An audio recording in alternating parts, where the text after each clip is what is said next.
having this. Cyclodestructive procedures, okay? Continuous wave cyclophotocoagulation.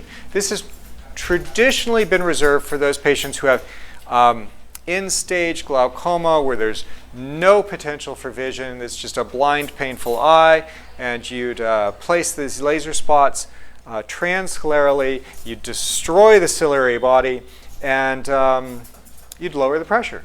But you could also lower it too much. You could essentially destroy the aqueous production and end up with a hypotenuse or even tisical eye. So this was not really used for too many patients, but it did have its use.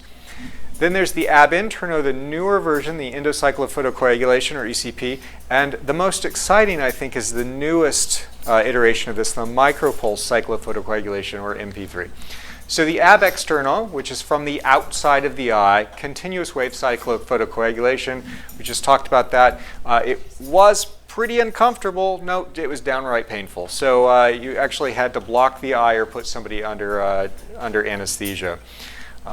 And then not only, this is the other thing, not only could you get hypotony, but there was even the possibility that you could get sympathetic ophthalmia from the severe inflammatory response. So you treat one eye and the other eye would go blind. Not ideal. So this is why we didn't see much of this, but because it did have its use, it stayed around for a while. And eventually people figured out how to use this technology in a safer way that was still effective. And so endocyclophotocoagulation was developed. This can be used for mild to moderate glaucoma. It has to be done at the time of or after cataract surgery. And it's a relatively low-risk glaucoma. But it's also, relatively modest in its effect. And it does, as with anything you do with the iris or the ciliary body, it's going to result in some inflammation. All right. So here is an animation of the ECP. A viscoelastic is placed in the eye. A probe is then inserted, and the individual ciliary body processes are then lasered.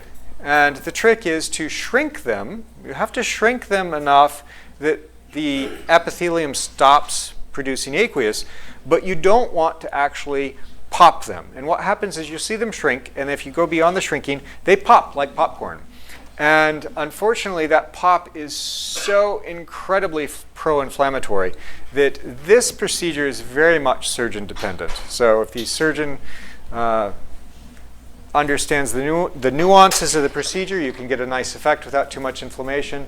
If they've got a heavy hand or a heavy foot, as the case may be, it can actually result in a lot of inflammation.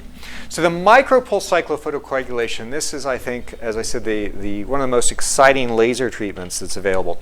This uses, as we talked about before, micropulses. So you've got tiny little pulses followed by a pause, allowing for the thermal relaxation.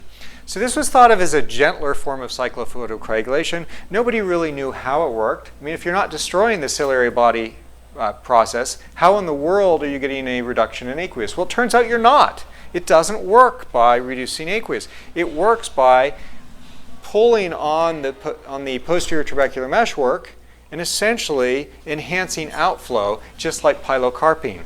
Nice thing about this is, although it is uncomfortable and you still have to either block or put somebody under a quick 5 minutes of IV sedation, it's generally comfortable afterwards, very low risk, and